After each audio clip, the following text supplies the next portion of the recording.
राजापार के मालवीय नगर जोन में लगातार बढ़ रहे हैं अवैध निर्माण और अतिक्रमण और अवैध निर्माण की कहानी ये है कि परमिशन कुछ और ली जाती है और मौके पर स्थिति कुछ और होती है।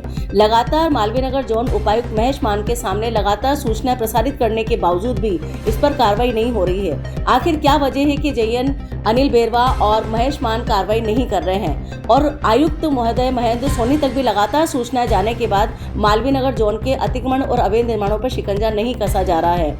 आखिर क्या वजह है कि कमल आसूदानी और महेंद्र नरूका जैसे बिल्डर लगातार परमिशन के इतर जाकर काम कर रहे हैं, लेकिन उसके बावजूद किसी भी तरह की कार्रवाई उनकी बिल्डिंग्स पर नहीं हो रही है। जबकि अगर पूर्ति नहीं होती है तो बिल्डिंग पर जाकर बिल्डिंग शिकंजा कस ली जाती है, उस पर सील बंद कर दिया जाता है, बड़े बड़े लाल शब्दों से लिख दिया जाता है कि बिल्डिंग अवैध है। लेकिन इस तरह की अवैध बिल्डिंग्स और अवैध निर्माण और अतिक्रमणों को किसी भी तरह से कोई भी कार्रवाई नहीं होती है। क्या वजह है कि इन पर कार्रवाई नहीं होती?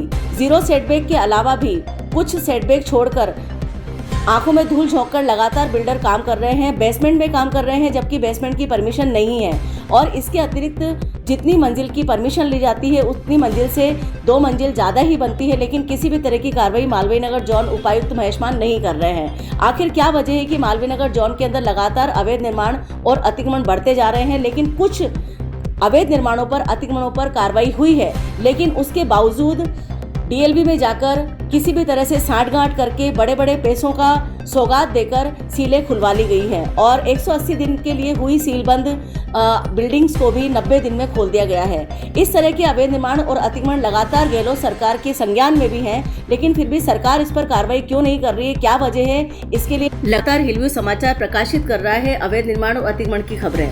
इसी के साथ साथ सरकारी जमीनों और सरकारी पार्कों पर, सार्वजनिक पार्कों पर होने वाले किसी भी तरह के अवैध निर्माण और अतिक्रमण पर लगातार हिलव्यू समाचार आवाज उठा रहा है, लेकिन कार्रवाई नहीं हो रही है। आखिर सरकार कहां सोई है, निगम क्यों नींद में है, ये जानने की कोशिश करेंगे बहुत जल्द।